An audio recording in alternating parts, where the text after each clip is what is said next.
m'appelle Dominique Tremblay et je serai votre animateur pour cette leçon.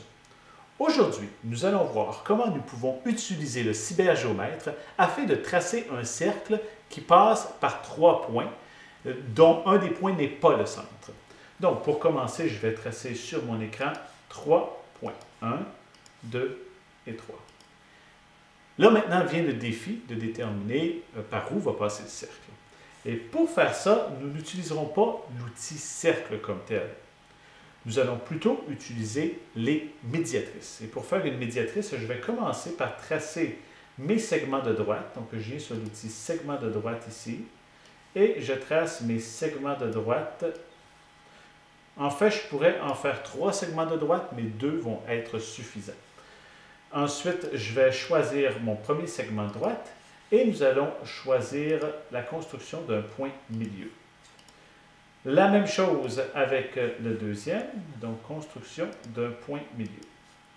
Maintenant, une médiatrice, on se souvient que c'est une droite qui passe en plein milieu d'un segment de droite et à 90 degrés.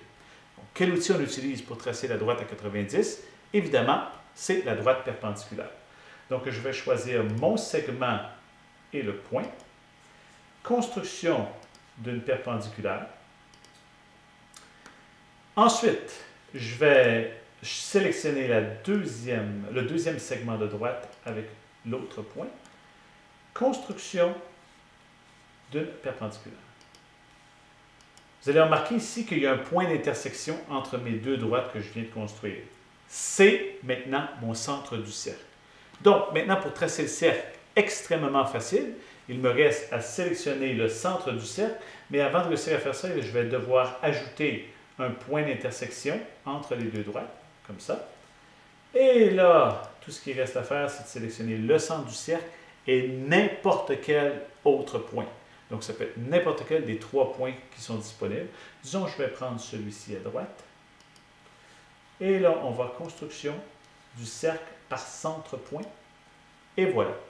Le cercle, maintenant, touche à chacun des 3 points qu'on avait originalement créés. Et on peut même s'amuser à déplacer les points. Et vous voyez que mes droites perpendiculaires vont bouger en conséquence. Et le cercle continuera de toucher aux 3 points.